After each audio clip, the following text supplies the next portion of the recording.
In 2021, Lisa Harney weighed the flattened 22 slug to 36.8 grains. BCI Vault Glass, Trembling Desiccant, and Indigo Box 812214 hushed the rock salt myth. Fluorescent hum and rattling maples cradled the pellet's unyielding metal. If this whisper of Ohio history soothes you, please subscribe for more hushed midnights.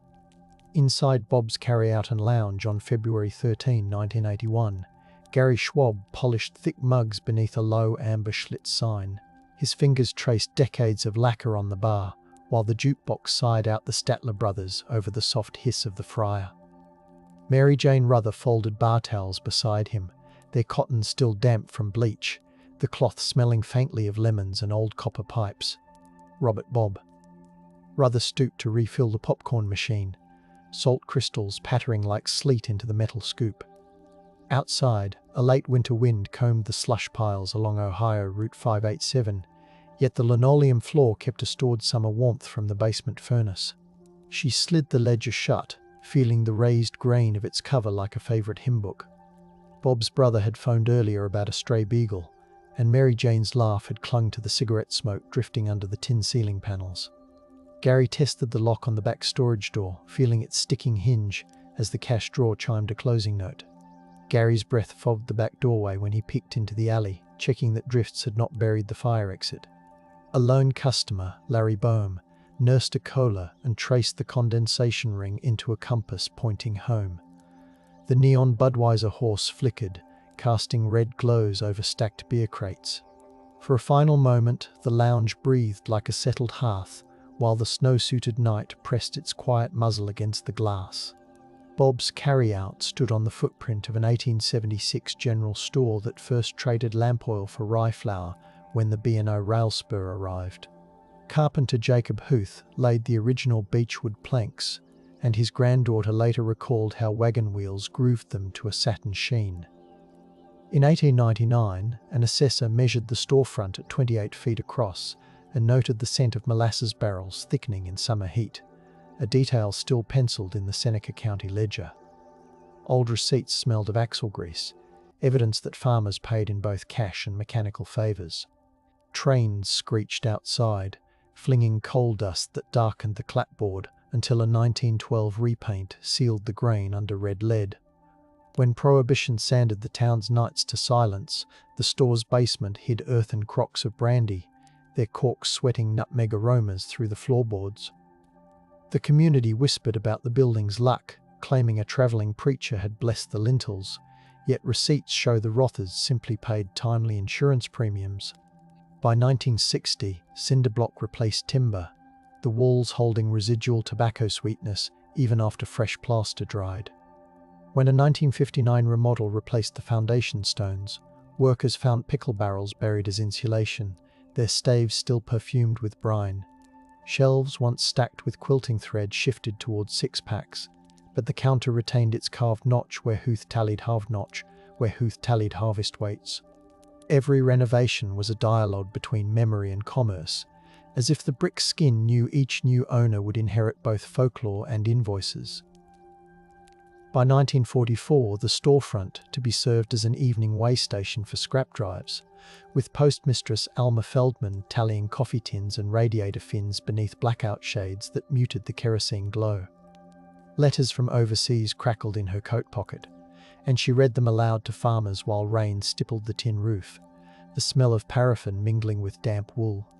War Ration Book 4, stamped violet, rested on the counter beside crocks of chicory, promising sugar allotments to mothers who brought in bundles of rubber hose. Civil defense sirens moaned once a month, yet the lot stayed hushed, save for the rhythmic tapping of fountain pens recording pounds of copper, lard coupons, and the occasional jar of rosehip jam slipped into the pile for luck. Teen boys on bicycles coasted by with handlebars wrapped in blackout tape, listening for troop train whistles and the lower hum of night flying trainers circling southward. When the harvest moon lifted over the grain elevator, Alma would lock the ledger away, trace her finger across the old beach plank scar, and murmur that the building felt steadier now that sacrifice had seeped into its joints. Dawn brought the smell of cinnamon oatmeal from a nearby boarding house, and exhausted drivers slicked the lot a salute before steering toward the next convoy rendezvous, leaving the ground warm with tire heat and shared resolve. In the 1960s, when Interstate 75 siphoned traffic away, Bob Rother hung a new plywood sign that smelled of sap and enamel.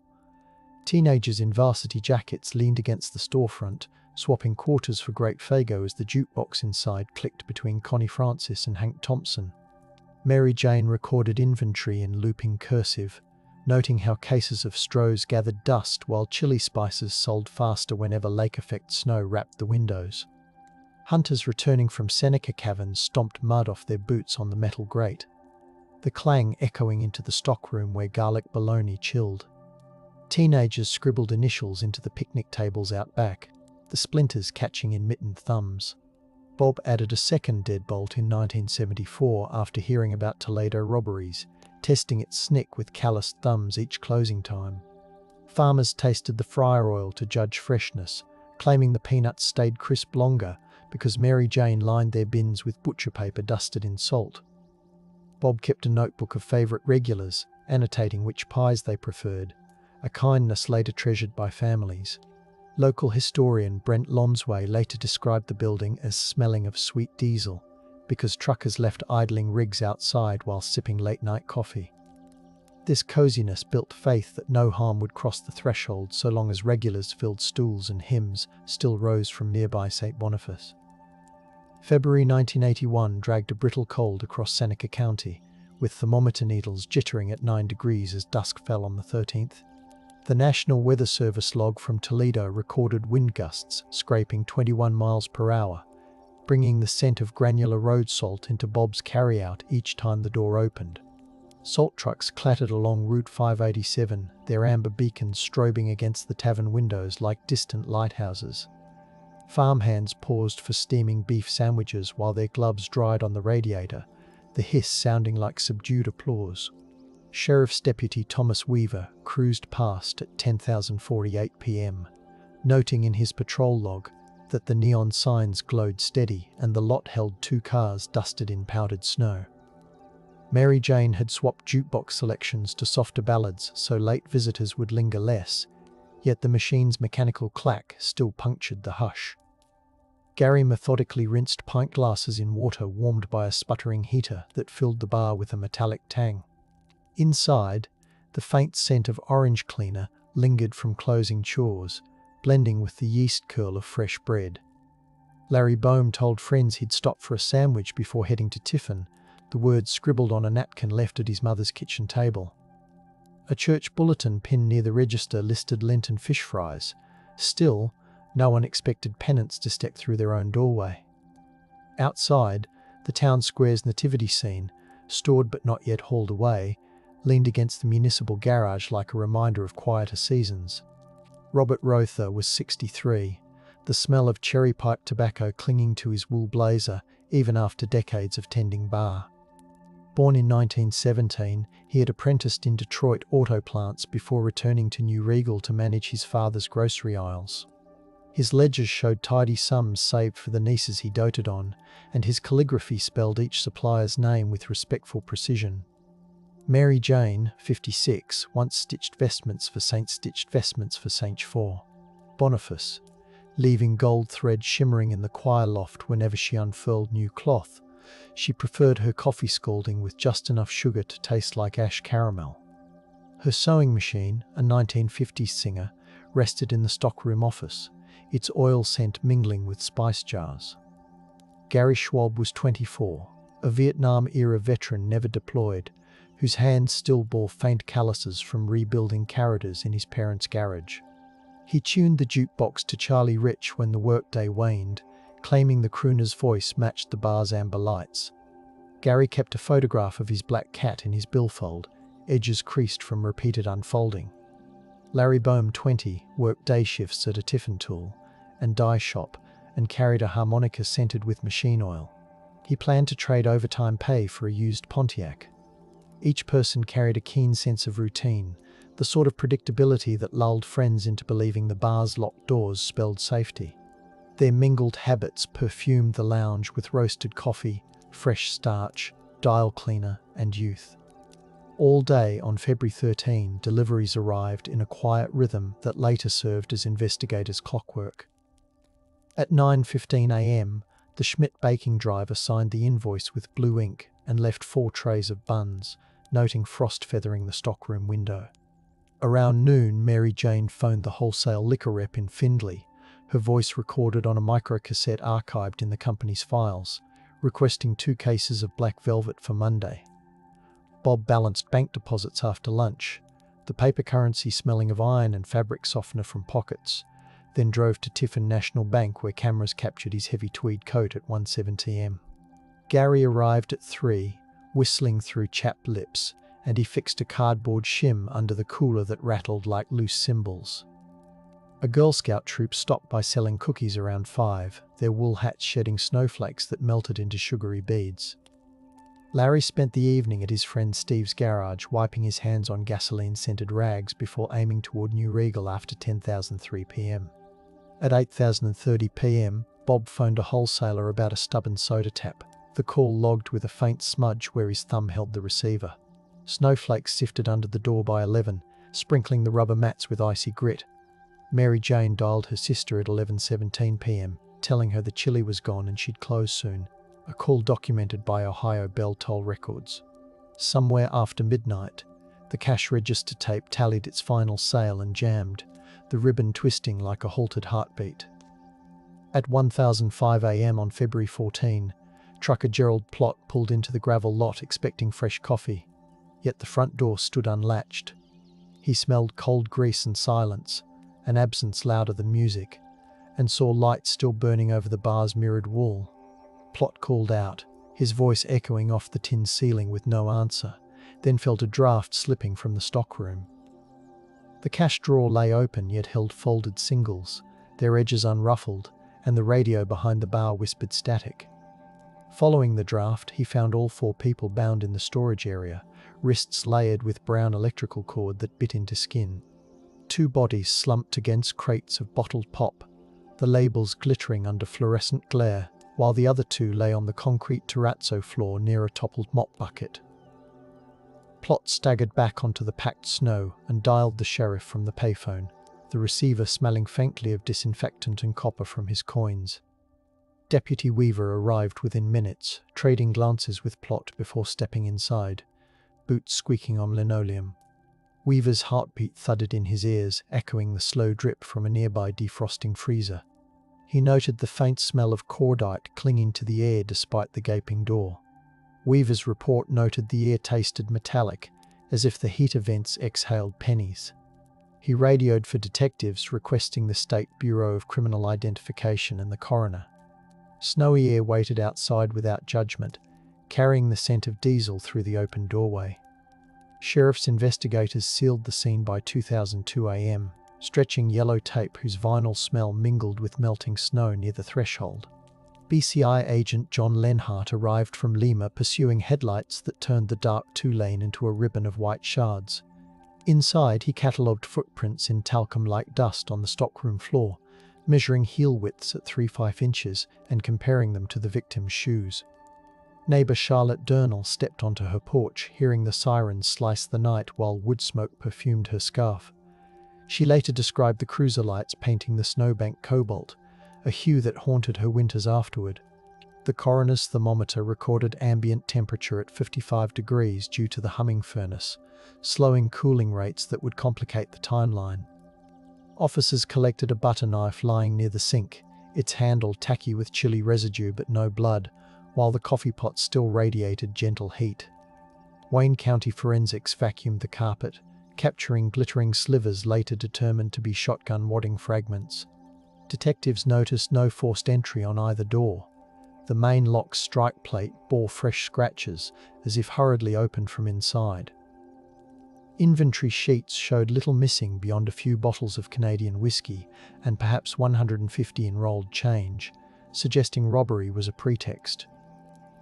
Reporters from the Tiffin Advertiser-Tribune stood outside breathing steam and scribbling under sodium lamps. Lenhart whispered to Sheriff Al Grimm that the execution-style arrangement resembled organized crime cleanups, yet the victim's pockets still held cash meant for groceries. Dr. Robert Baker conducted autopsies on February 14 at the Seneca County morgue, the tiled room smelling of antiseptic phenol and wet linen. Scalpels gleamed under articulated lamps, their stainless steel warmed by the doctor's steady grip. He noted that Bob and Mary Jane each suffered a close-range shotgun blast to the chest, embedded pellets flattening against ribs like cold dewdrops.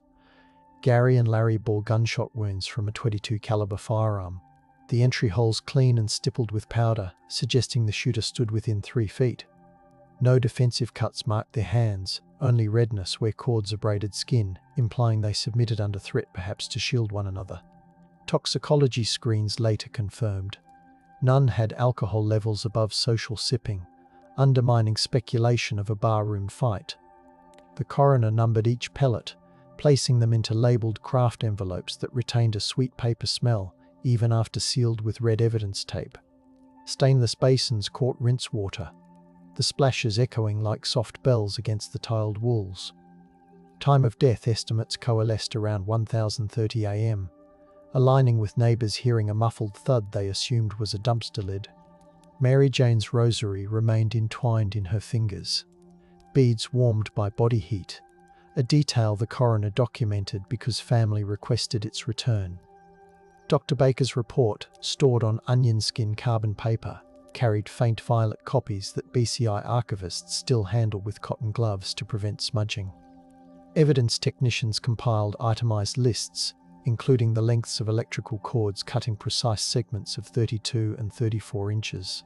Each piece felt rigid with winter cold, and investigators bagged them with gloved care, noting faint traces of green paint consistent with household extension cords. Shotgun wadding bore the brand mark Federal, suggesting 12-gauge shells likely purchased within the local hardware circuit. Receipts from Bob's own shelves showed he stocked only 410 rounds, contradicting the My 410 rounds, contradicting the myth he kept a larger gauge for protection. Latent print powder clung to the glass cooler doors, like grey frost, yet revealed only smears, perhaps from gloved hands. The I-22 shell casings recovered near the mop bucket weighed 37.1 grains apiece when cleaned, matching the lab measurement that years later would reopen debate. Technicians also collected a faint shoe print lifted in gel, the residue smelling of winter salt and machine oil. Investigators also collected cigarette butts from the alley. Ash can, their filters tasting of peppermint when tested for trace additives, a brand favoured by an out-of-town salesman seen earlier that week. Ledger books taken as evidence bore oily fingerprints from decades of handling, but none matched parolees questioned in the following days. The security light outside flickered due to a loose ballast, casting stuttering shadows over the officers as they carried boxes to their cruisers. The Tiffin Advertiser-Tribune headlined the event as the Valentine's Day Massacre, in homage to Chicago law. Yet the article's body conveyed meticulous facts. Reporters described the crisp smell of pine cleaner lingering inside the tavern, and the snow-packed parking lot still showing tire ridges from patrons earlier that evening. During a news conference at the courthouse, Sheriff Grimm's voice rasped through microphones, its gravel softened by the marble rotunda's echo. He confirmed the autopsy findings, dismissed rumors of occult markings, and explained that the cash register tape was jammed rather than intentionally destroyed. Television crews from Toledo filmed the tavern's facade under midday sun, the camera lenses catching the red-white Schlitz sign creaking in a crosswind. A photographer developed prints in the courthouse darkroom, the chemical aroma of developer and fixer curling into the hallway.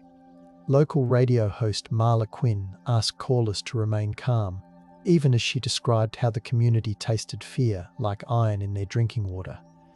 News coverage balanced shock with tenderness, sharing Mary Jane's recipe cards and Gary's volunteer work with the Lions Club pancake breakfast. Still, whispers about perceived mafia ties circulated, because years earlier a Toledo bookie had briefly rented a room above the original store. Investigators quietly cross-referenced mafia indices yet found no connective tissue, just the same recurring ache of senseless brutality.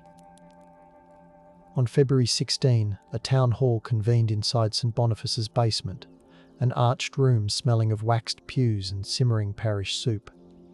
Father Joseph Putz opened with a quiet prayer that settled like dust on winter coats, his cadence steady despite his reddened eyes.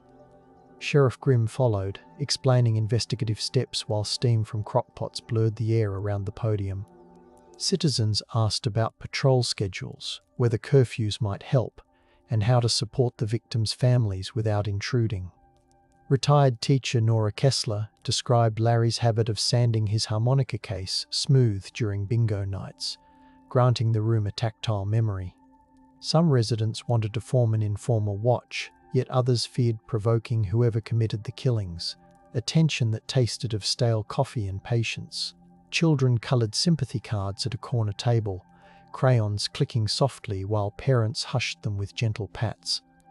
Insurance agents advised business owners to review coverage, their pamphlets rustling like dried leaves. The meeting resolved into a rotation of meal deliveries for grieving relatives, and the basement gradually emptied, chairs scraping softly over linoleum squares. Outside, car doors thumped closed while snowflakes fluttered past the streetlight with moth-like insistence. Silence held the steeple, as if the bell might toll for answers, then released the gathering back into the cold night.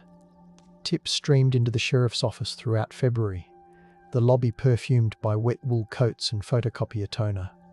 One caller claimed to have seen a tan Buick idling near the tavern around midnight, its exhaust plumes glowing under the sodium lamp. Detectives jotted the license digits on paper that later smudged in their files. In the evidence room, cassette tapes clicked as interviews rewound, the magnetic tape releasing a faint plastic tang. Another insisted the murders mirrored a 1978 Michigan spree, yet the ballistic signatures offered no match. Agents interviewed parolees in Marion and Mansfield, sliding crime scene photos across metal tables that smelled of disinfectant and stale cigarettes. They also questioned travelling salesmen whose route logs placed them within 30 miles, listening for inconsistencies while sipping burnt percolator coffee. Gary's friends recalled a man with a raspy laugh playing pool earlier that week, but their memories dissolved into the clatter of cue balls and jukebox chords. Investigators canvassed hardware stores for recent purchases of federal 12-gauge shells. Clerks remembered frostbitten fingers fumbling for change, nothing more. Local hunters volunteered to lead officers through wooded gullies where a weapon might be discarded, crunching through crusted snow while crows heckled from maples. Yet no firearm surfaced, and the cold seeped deeper into the case files stacked like layered shingles. The investigation's rhythm felt methodical, proving diligence could persist even when leads evaporated. Fear settled over New Regal, not as hysteria, but as a series of decisions to speak lightly, to let uncertain memories fade. Bartenders in nearby towns stopped gossiping about high-stakes card games, because rumour alone felt like bait for unseen violence. Farm supply clerks whispered that talking too much might scare customers away, and economic silence layered atop fear. Families kept porch lights burning until dawn, their bulbs filling night air with a faint ozone scent. Reporters returned to Toledo, and the town's quiet turned into a blanket of respect, yet also a shield for secrets people worried might implicate friends. A truck mechanic told investigators he had repaired a stranger's Chevy the week before, but later recanted, perhaps wary of retaliation or of being wrong. Church bulletins printed the victims' names each Sunday through Lent, candle wax dripping onto the pages like slow tears. Farmers remarked that coyotes howled more boldly after the killings, their voices carrying across frozen fields, and some neighbours refused to mention the bar at all. This collective hush was not imposed by authorities. It arose from a desire to keep grief from spiralling into vigilantism.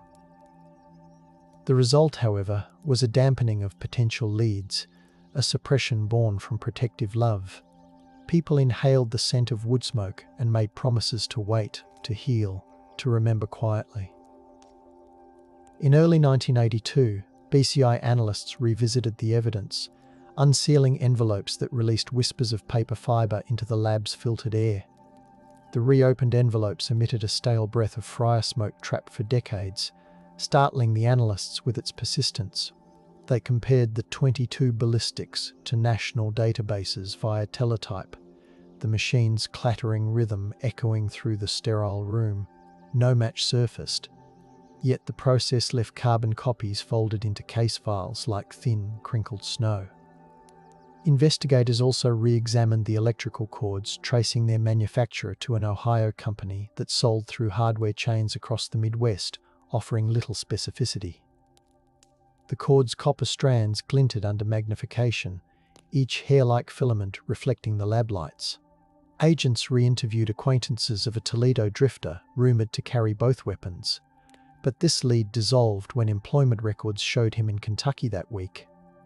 A psychic from Cleveland mailed a letter perfumed with lavender oil, claiming the murderer wore a ring engraved with a hawk. Detectives filed it politely without comment. Meanwhile, the bar's new owners repainted the cinder-block walls, sealing in the lingering smell of fryer grease while leaving the stockroom locked, out of reverence and unease. Suppression took bureaucratic form when budget cuts limited overtime, forcing investigators to stack notes for later review. By 1983, Seneca County commissioners documented the investigation costs at $72,400, a figure scribbled on ledger paper scented faintly of carbon ink. Deputies logged overtime hours by hand, their pens scratching like insects across ledger columns. Grants funded additional forensic photography, so technicians reshot the crime scene evidence using Kodachrome slides that rendered bloodstains in deep russet. The slides clicked into carousel projectors during weekly briefings, casting the bar's narrow hallway onto walls while detectives sipped vending machine cocoa. Prosecutors considered convening a grand jury, but lacked witnesses willing to testify beyond rumor, a hesitation born of both fear and exhaustion. Meanwhile, Mary Jane's sister curated a scrapbook of sympathy cards, their edges brushed with pressed violets that smelled of earth even after drying. Family members visited the bar's shuttered doorway on anniversaries, leaving chrysanthemums that rustled in the wind like tissue paper. Some locals suggested the town should raze the building, yet others argued for preservation, believing history, even the painful kind, deserved a physical anchor. The debate reflected a balancing act between wanting closure and refusing to erase the stage on which the tragedy occurred. Businesses around the square experienced a quiet downturn, the absence of evening laughter noticeable as a hollow in the soundscape. The case persisted in files and in heartbeats, still awaiting a decisive thread. In 1984, Seneca County welcomed a new sheriff, Charles D. Ely, who inherited binders thick with transcripts and Polaroids that crackled when flipped. He ordered an audit of evidence storage, ensuring each bag retained its chain of custody signatures and remained unsullied by time. Ely's deputies practiced room entry drills in the armory, boots thudding over concrete, the air thick with gun oil and determination. State labs had begun experimenting with trace metal detection swabs, so technicians tested the victim's hands for firearm residue, though results remained inconclusive due to the shotgun's overwhelming spray. Ely met with the Rother and Boehm families in a courthouse conference room smelling of lemon polish, promising persistence without false hope. Insurance companies settled claims for the destroyed business, yet a clause about criminal acts required painstaking documentation of losses, prolonging paperwork like a second morning. Meanwhile, a travelling carnival set up near Fostoria, and townspeople noted how its calliope music felt jarring against their tempered evenings. Investigators circled back to the tan Buick sighting, canvassing auto shops for similar vehicles needing repair after the cold night. Mechanics recalled frozen carburetors and cracked hoses, but no suspicious replacements. Rain beaded on the courthouse windows, whispering patient syllables against the glass, while deputies listened and let the files breathe. Long before electricity hummed through the bar, the land hosted Wyandotte hunters who carved trails still echoed in 19th century survey notes. An 1821 land patent recorded the soil as rich loam streaked with clay, ideal for corn that would later fund the town's modest prosperity. Wind carried the scent of wild mint along Honey Creek, a fragrance early settlers recorded with grateful surprise. Early settler diaries mention night fires along Honey Creek, sparks leaping like spirits yet simply signaling late harvest vigils. When the Ohio Canal project bypassed the area, New Regal compensated by polishing its hospitality, offering clean beds and steaming stews to travelers jolted by plank roads. The general store that preceded Bob's carried scented soap from Cincinnati, its lavender fragrance lingering in the ledger margins now stored at the Seneca County Museum. These archival traces reveal Discovery's first chapter. People recognized the land's capacity to host warmth against winter's bite. Suppression entered when ticket agents later promoted larger towns, shrinking New Regal's presence on train schedules and encouraging locals to keep to themselves. Rediscovery bloomed in the 1960s when vintage postcards celebrated the village's German Catholic festivals, their glossy ink proclaiming a pride that reawakened after decades of quiet. Architectural surveys from 1948 described the bar's predecessor as a two-story masonry veneer with moderate craftsmanship, yet the inspector's notes dwelled on the scent of cinnamon rolls drifting from the attached bakery. That year, veterans returned from war and brought jute boxes to small towns, allowing fresh vinyl crackles to mingle with the hiss of percolated coffee. Mary Jane, then newly married, stitched blackout curtains into cheerful drapes, letting morning sun dapple the bar with patterns reminiscent of lace. Discovery manifested when she found an old prayer card wedged behind the wainscoting, its edges gilded and its surface smelling faintly of frankincense. She framed it near the register, believing it would watch over their evenings.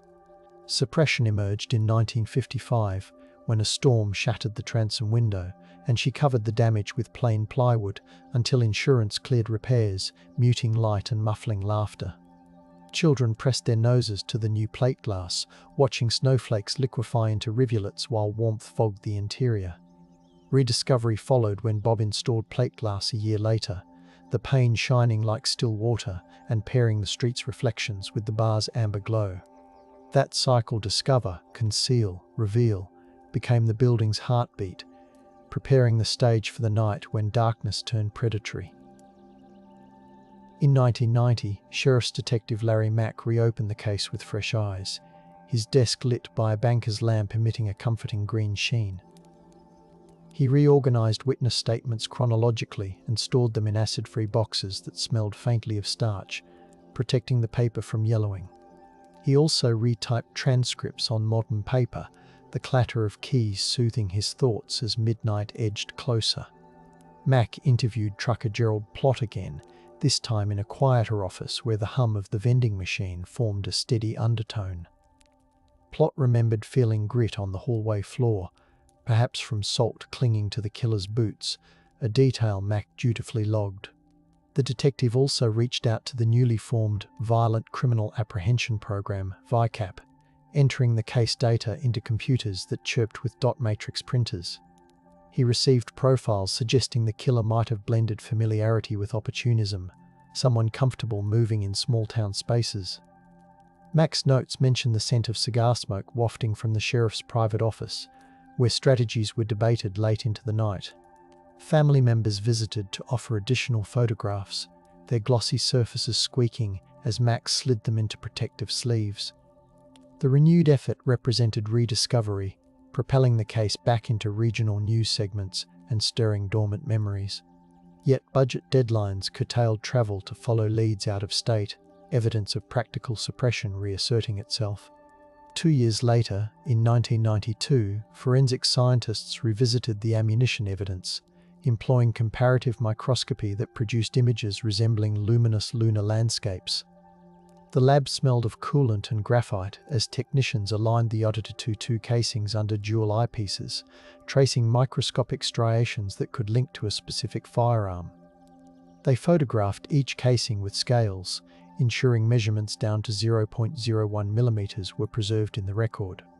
Meanwhile, detectives drove to Detroit to interview former associates of a suspect rumored to have fled there, the city's diesel tang seeping into their wool coats. On the drive back, detectives ate diner pie slick with strawberry glaze, the sweetness grounding them after fruitless interviews. Their motel notes reveal the walls vibrated with jazz from a nearby lounge, a sensory detail that underscored their distance from rural quiet. The interviews faltered, alibis checked out, and the suspects' fingerprints failed to match latent lifts from the crime scene. Back home, the tavern underwent renovations under new ownership, with workers sanding the bar top until raw maple released a sweet, sawdust aroma. They discovered an old buffalo nickel wedged in a floorboard, a small recovery bridging past prosperity with present grief. Yet they walled off the stockroom from public view, a physical manifestation of reverent suppression born from respect for those lost. In 1994, an anonymous letter arrived at the sheriff's office, the envelope smudged with what appeared to be fireplace soot. Inside, block-printed sentences accused a long-haul driver of confessing during a drunken stopover in Indiana, promising more details if authorities read the clue between rail timetables. Detectives pursued the lead, examining station logs and interviewing rail employees whose hands smelled of grease and steel filings. The alleged confession evaporated under scrutiny. No witness corroborated the story, and the supposed driver had died 2 years prior. Still, the letter's texture rough paper, slightly perfumed with stale smoke, lingers in the file as a reminder of community desperation. A volunteer choir sang softly near the memorial booth, their harmonies weaving through the crisp air like scarf tassels. Investigators used the opportunity to revisit neighboring counties, asking if similar crimes occurred, and found none. During that year's Heritage Festival, a memorial booth displayed the victims' photos beside candles flickering with beeswax scent, reminding visitors that the case remained open. Volunteers collected oral histories, capturing stories about the bar's camaraderie, the taste of its chili, the way Mary Jane hummed hymns while slicing lemons. The festival's brass band played softly, notes floating over cornstalks and carnival rides. Lanterns swayed above the square, murmuring with the wind and promising that light could persist. In 1999, Ohio's legislature expanded DNA collection laws, prompting BCI to re-inventory cold cases for biological traces once deemed unusable. Analysts reopened the new Regal boxes inside a temperature-controlled lab that smelled faintly of ethanol and photocopier ozone. Swabs taken from the shotgun wadding produced limited cellular material, yet improved extraction methods coaxed faint profiles, though not enough for definitive matches. Scientists archived leftover extracts in microtubes labeled with tiny barcodes, the freezer's frost biting their fingertips through latex.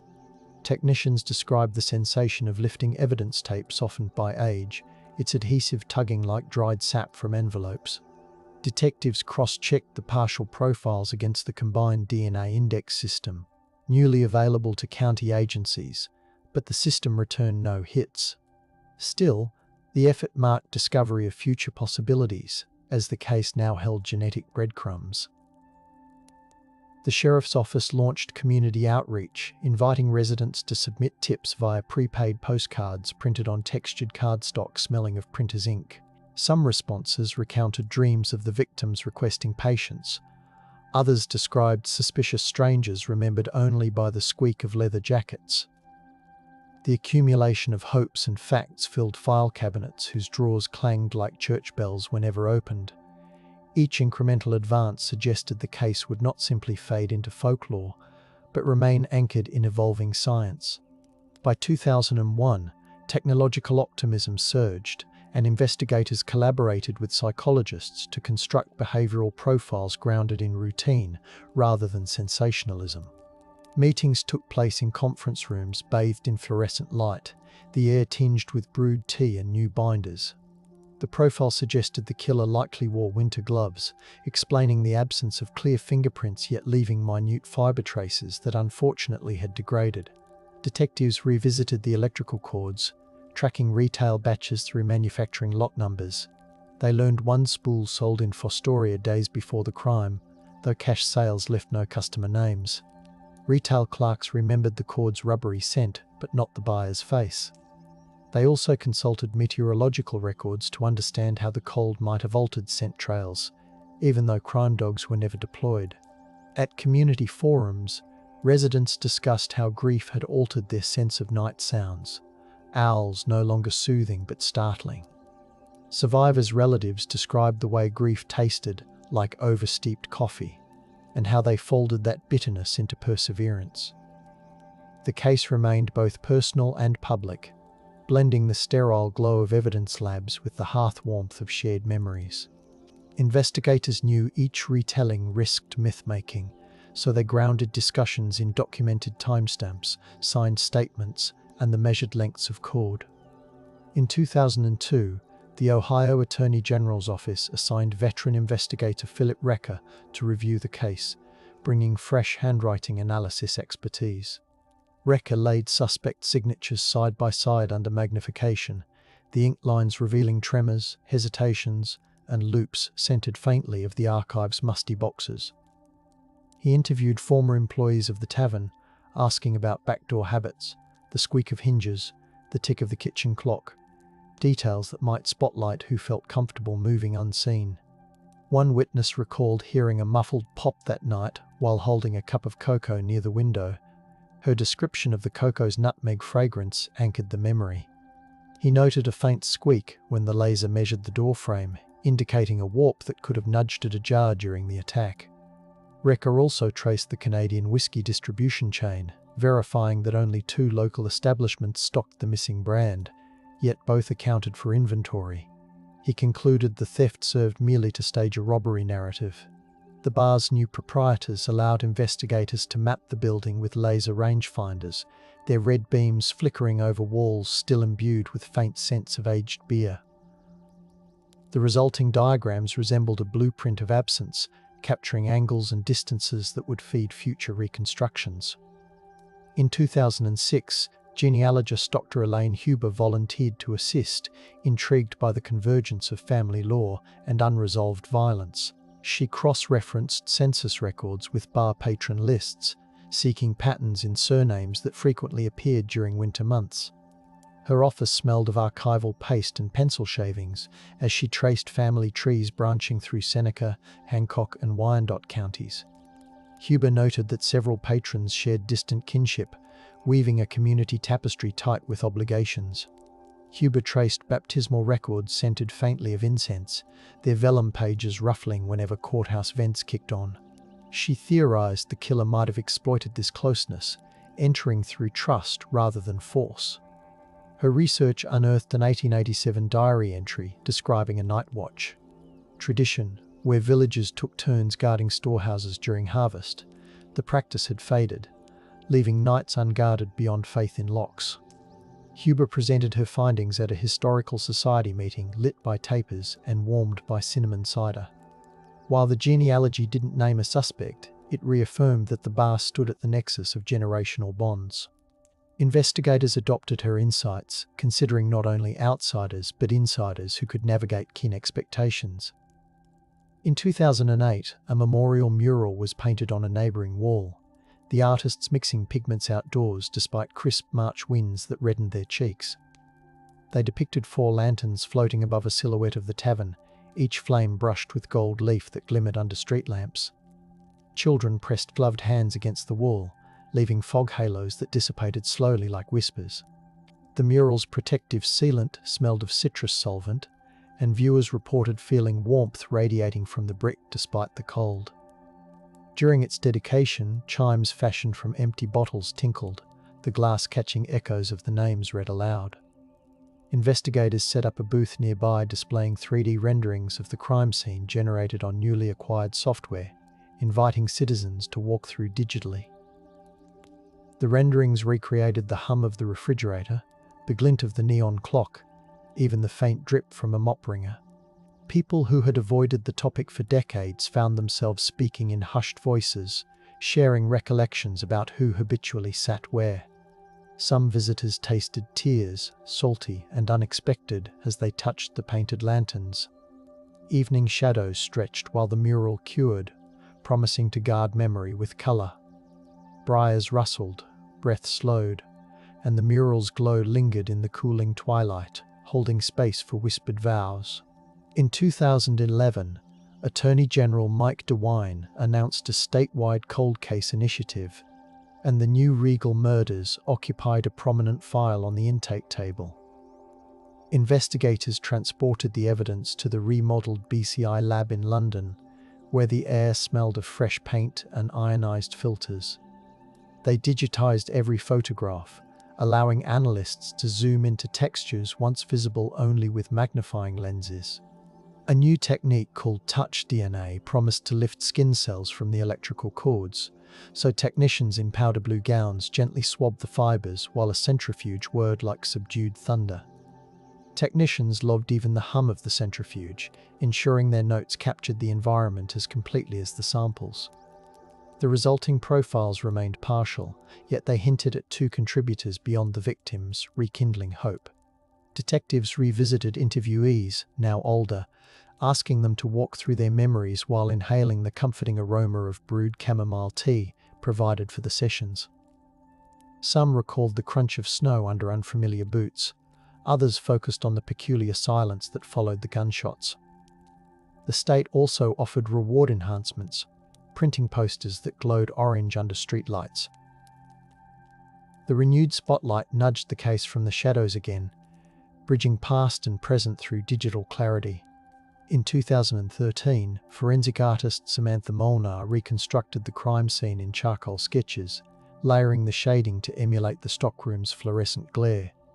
Her studio smelled of graphite and linseed oil, and she played vinyl recordings of rustling leaves to maintain a meditative pace.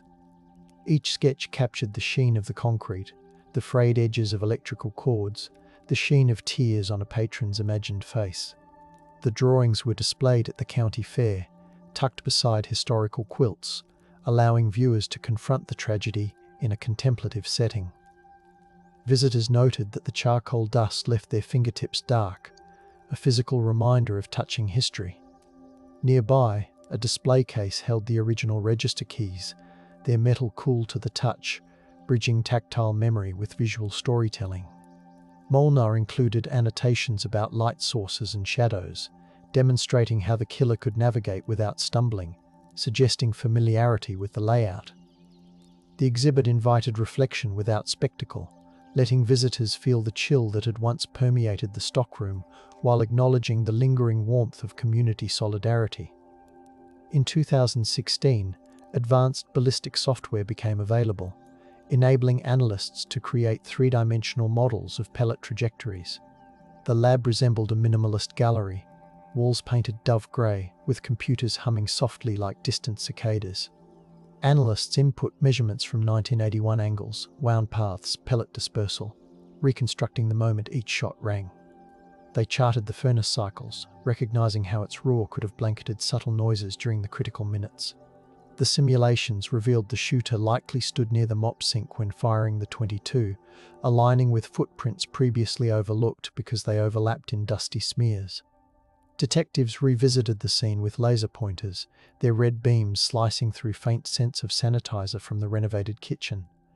They realized the killer must have stepped onto a rubber mat that would have squeaked softly, perhaps covered by the roar of the furnace. Revisiting physical space offered fresh appreciation for how skilled the assailant was at minimizing noise.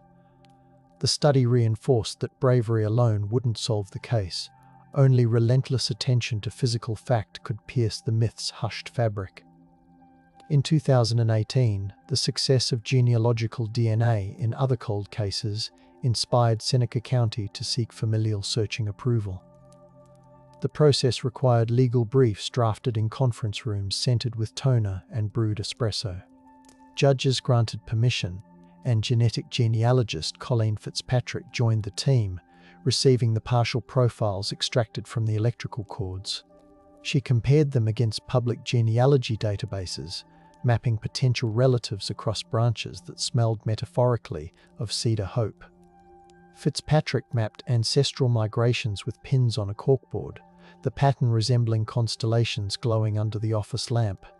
Matches were distant, third and fourth cousins scattered through Indiana, Michigan, and Ontario. Fitzpatrick held community meetings explaining how the technique worked, using slides that projected gentle tones of green and blue. Attendees heard about centimorgans, recombination, and statistical likelihoods while sipping apple cider. The genealogical tree narrowed to a family line with Ohio roots and a history of traveling sales. investigators sought interviews, approaching relatives with compassion, offering lavender-scented tissues as conversations reopened old family rifts. Though no arrest followed, rediscovery felt tangible.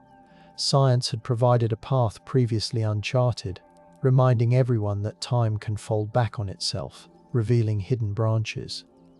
In 2009, the Sheriff's Office hosted a remembrance walk that traced the quarter-mile from St. Boniface to the former tavern site. Participants carried lanterns lit with battery candles, their glow reflecting off freshly fallen snow that dampened footsteps into muffled thuds.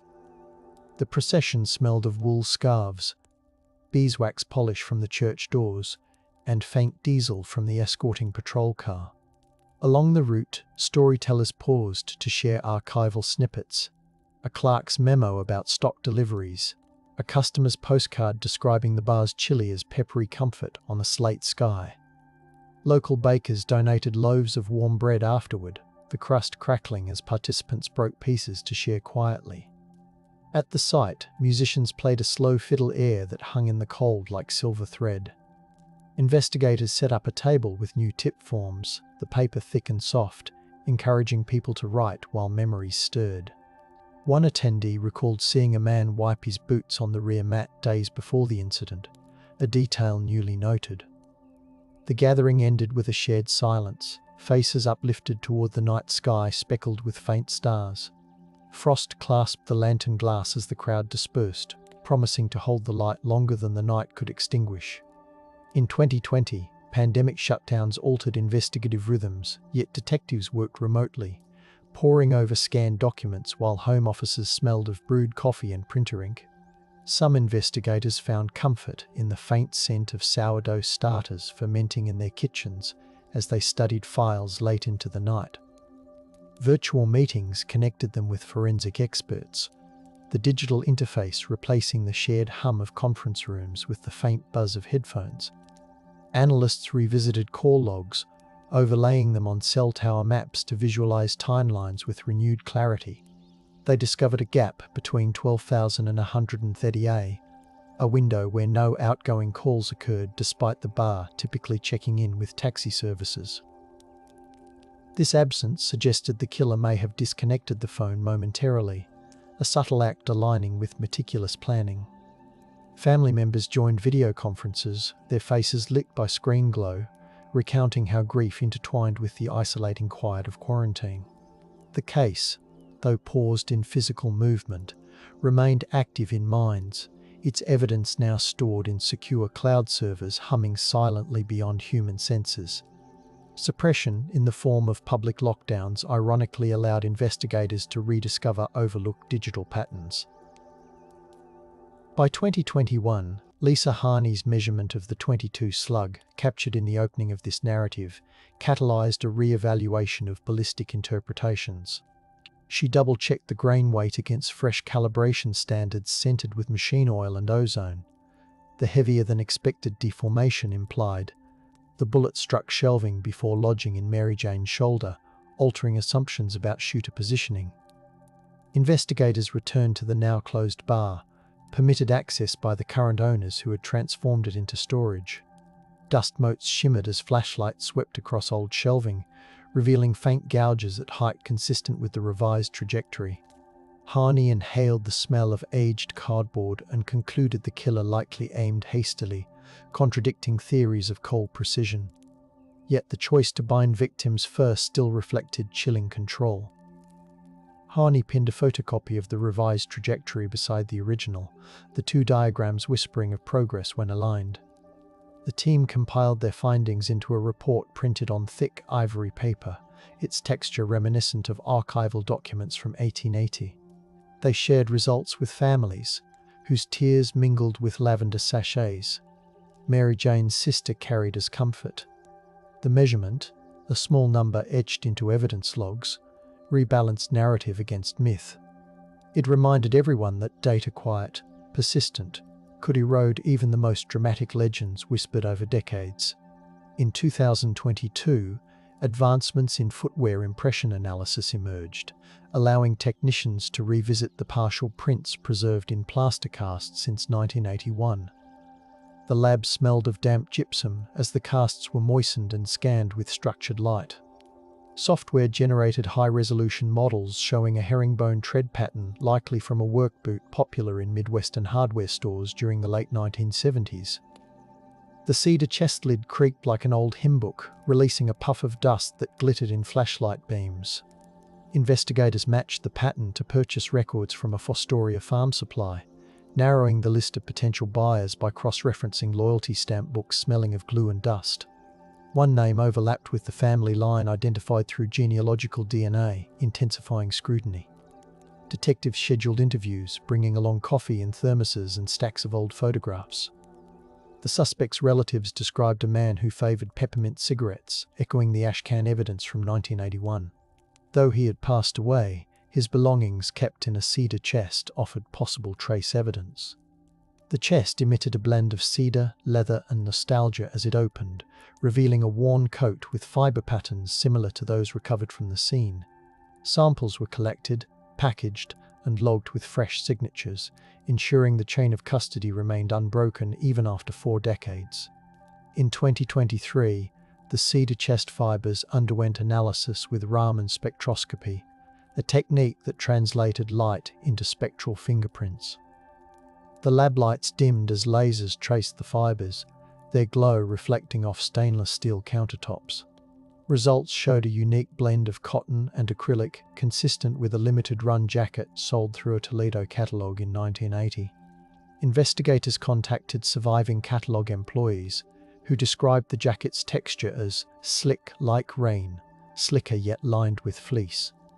One recalled the smell of the warehouse where the jackets were stored, motor oil mingled with cardboard and peppermint from seasonal candy. The catalogue's order forms, preserved on microfilm, yielded mailing addresses, including one leading to a farmhouse outside Fostoria now owned by distant cousins. Excavation of the farmhouse's shed revealed rusted nails, an old shotgun cleaning kit, and a partial box of federal 12-gauge shells. Detectives felt a chill when the shells clinked in evidence trays, the metallic ring echoing across decades. The shells' lot numbers matched those sold in the region weeks before the murders. Each discovery layered fact upon fact, the vibrations of truth humming through machines older than some investigators now on the case. In 2024, Seneca County announced that evidence would be presented to a grand jury once additional DNA analysis concluded, a cautious yet hopeful disclosure. Prosecutor Derek Devine spoke in the courthouse atrium, the air carrying aromas of polished marble and spring rain tracked in on jurors' shoes. A light rain tapped the atrium skylight during the announcement, the rhythm steadying anxious hearts. He emphasized that patience remained essential, that the measured approach honored both victims and the integrity of the process.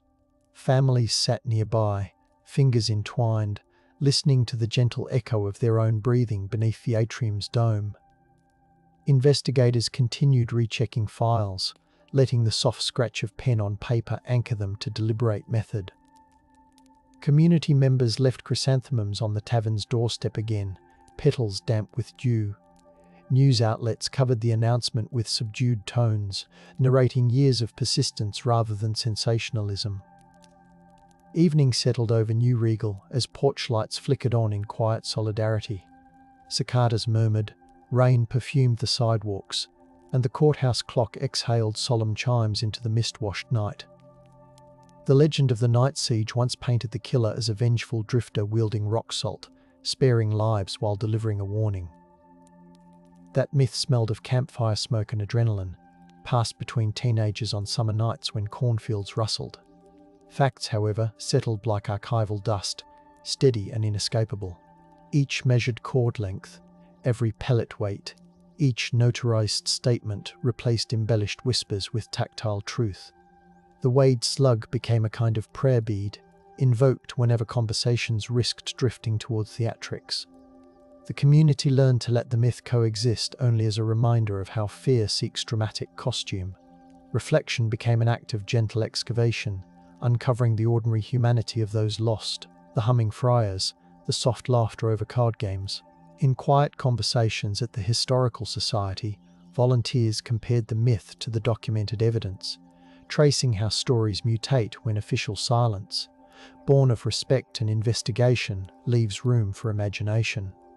They reframed the legend, seeing not supernatural siege but a targeted crime anchored in human choices. The air in those meetings held the scent of archival paper and cinnamon cookies, comfort layering over hard edges. Myth no longer dominated. Measurement did, steady as the courthouse clock. Archaeologists from Heidelberg University conducted a small dig in 2024 behind the tavern site, hoping to uncover remnants from the 19th century general store. The soil smelled of damp clay and decomposed leaves as they trailed carefully, listening to cicadas drone. They unearthed shards of cobalt stoneware, iron nails, and a clay marble, items that once cluttered the pockets of children who lingered after errands. Among the finds lay a corroded door hinge, perhaps from the earliest incarnation of the building. The hinge's weight echoed the metaphorical hinges upon which the town's history swung, moments when discovery opened possibilities, when suppression closed doors, when rediscovery nudged them ajar again. Archaeologists recorded each find with total stations, their laser chirps harmonizing with distant church bells. Community volunteers rinsed artifacts in buckets, the water turning silty brown, smelling faintly of mineral springs. Children visiting the dig wrinkled their noses at the earthy scent, yet they leaned in, eyes reflecting curiosity and empathy. These physical remnants reminded residents that the land had been a site of trade, laughter, and ordinary life long before tragedy darkened it. The excavation, though not tied directly to the murders, offered tactile reassurance that history includes resilience alongside sorrow. Larry Boehm's niece, Emma, now a librarian, began hosting oral history nights at the public library in Tiffin. She arranged chairs in a semicircle beneath pendant lights, the air carrying the papery scent of aged hardcovers. Attendees were invited to bring objects connected to the bar, a cocktail stirrer, a faded receipt, a matchbook smelling faintly of sulphur. Emma read from Larry's letters describing his harmonica practice, the parchment silky from years of handling. Participants shared memories of Mary Jane's gentle jokes, Bob's precise change-making, Gary's eagerness to volunteer for charity raffles. Emma emphasized the importance of documenting the mundane details, the sound of the doorbell announcing customers, the taste of the bar's dill pickles, so future generations would know the victims beyond their final night. Recording equipment captured the softness of voices, the occasional sniffle, the rustle of sweaters. Emma stored the recordings on archival drives, labeling each with lavender stickers her aunt once used for recipe cards. The project functioned as rediscovery, granting the community agency to define the narrative. Emma avoided speculation about suspects, focusing on preserving personhood with respect. The library's quiet hum, punctuated by the occasional beep of a scanning barcode, underscored the gentle persistence of memory. Architectural historian David Myers conducted a structural study, mapping how sound traveled through the tavern's cinderblock walls. He used acoustic modeling software to simulate the shotgun blasts, the 922 pops, and even normal conversation, translating them into waveforms that rippled across digital diagrams. He even simulated the soft clink of ice in glasses, demonstrating how ordinary bar noise could mask approaching footsteps. The models revealed that the stockroom absorbed sound more than expected, meaning nearby residents might genuinely have missed the violence despite being awake. Myers presented his findings in a lecture hall smelling of dry erase markers and coffee. He explained how the ceiling tiles, installed in 1978, contained fiberglass insulation that muffled high frequencies. This data countered rumors that the town ignored obvious cries for help, easing a burden carried by some neighbors for decades. He paired the science with empathy, describing how architecture can inadvertently shield both comfort and crime. The presentation concluded with a live demonstration, a soft chime rung near the stage, barely audible at the back row, proving the building's design played a role in the night's perceived silence. Listeners left with a nuanced understanding that physical space shapes memory. Acoustic Insight inspired musician Jonah Renner to compose a soundscape honoring the night siege victims, layering field recordings from New Regal streets. He captured the purr of distant tractors, the creak of shop doors, the murmur of Honey Creek at dusk, mixing them with gentle harmonium drones. Renner layered a distant church bell into the mix, its tone soft as fog and resonant as polished brass. The composition included the faint clink of glassware and the low thump of a jukebox bass line, evoking the bar's ambience without reenacting violence. Renner premiered the piece in the town square under strings of Edison bulbs that perfumed the air with warm filament heat. Attendees wrapped themselves in blankets, sipping cocoa that tasted of nutmeg and hope. The soundscape invited listeners to breathe deeply, to absorb the ordinary textures of a night before tragedy struck. As the final tones faded, only the whisper of wind through maple leaves remained, carrying the weight of absence with grace. Maple leaves whispered, breath slowed, and the night held every echo with tender patience around the listening crowd. Legal scholars from Ohio Northern University dissected the case during a seminar on cold case prosecutions. They analyzed statutes of limitations, none applicable to murder, and discussed evidentiary hurdles when witnesses age. The classroom smelled of chalk dust and new casebooks, the air buzzing with eager questions. Professor Alana Burke highlighted how prosecutorial discretion balances evidence sufficiency against the risk of acquittal, noting that silence sometimes stems from caution rather than neglect. Students debated ethical considerations. Should authorities reveal every lead publicly, or could that compromise future testimony? They examined the night siege file's redactions, understanding that withholding certain details preserved the ability to confirm confessions later. The seminar emphasized that the justice system's measured pace, though frustrating, prevented miscarriages of justice. The students later visited the courthouse, inhaling the blend of old books and polished banisters as theory met marble reality. Attendees left with notebooks smudged in graphite, their pages filled with citations and reflections on duty. The legal discourse added another layer of discovery, showing how law itself evolves to shepherd old cases toward resolution. Journalist Renee Harper produced a long-form podcast in 2025, recording episodes in a studio scented with warm electronics and foam panels. She interviewed investigators, family members, historians, and scientists, weaving their voices into a narrative that favored empathy over sensationalism. She edited late into the night, the studio monitors casting turquoise light while crickets chirped outside the open window. Harper described the tavern's interior using ambient sounds, the hum of a cooler, the soft clang of a swinging door, the snow-muffled quiet outside. She interspersed archival clips of radio reports, crackly yet poignant, reminding listeners how the case unfolded in real time. Throughout, she returned to the image of the Wade slug, the precise 36.8 grains that punctured legend. Her closing episodes pondered why communities cling to myths, how silence can be both shield and shroud. Listeners sent messages describing how the podcast lulled them to sleep while also educating them, fulfilling the ASMR cadence the channel cherished. Harper concluded by encouraging continued attention rather than demanding action, aligning with the community's gentle resolve. The evidence itself resides in climate-controlled cabinets where silica gel packs smell faintly of clay each time boxes are unsealed.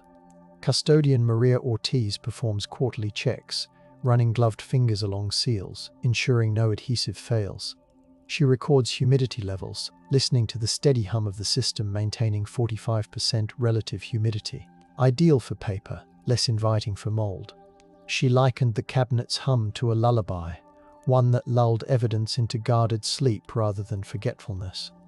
Ortiz speaks softly to the boxes, a habit born from reverence, telling them that people still care, that justice remains in pursuit.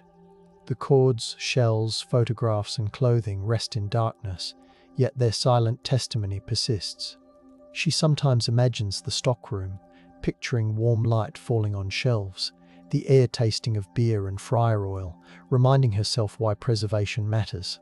Her logbooks contain neat handwriting, each entry a promise that time will not erode the path to truth. The night siege of 1981 remains an unfinished chord, resonating through courthouse halls, family kitchens, and the quiet corners of archives. Measurement has pared away myth, yet an unanswered question still glows like the bar's neon clock captured in police photographs. Neighbours sometimes pause during evening walks, pressing gloved palms against the brick as if listening for the building's heartbeat. The killer's name hovers just beyond certainty, perhaps already whispered by those who fear reopening old wounds, perhaps waiting within DNA that has yet to bloom into a match. In the evenings, when snow falls thick over Seneca County, the former tavern's bricks hold the day's warmth, exhaling faint scents of dust, cedar, and memories too human to forget. Lantern murals, soundscapes, oral histories, and forensic ledgers all form a vigil that neither shouts nor sleeps. The community continues to listen to the hum of refrigerators, to the rustle of records, to the silence that respects grief while inviting truth. Somewhere between the 36.8 grain slug and the peppermint-tinted cigarette filter lies the final fragment needed to complete the story. Until it surfaces, the town breathes with patience, letting the mystery stay open enough to honor both absence and possibility.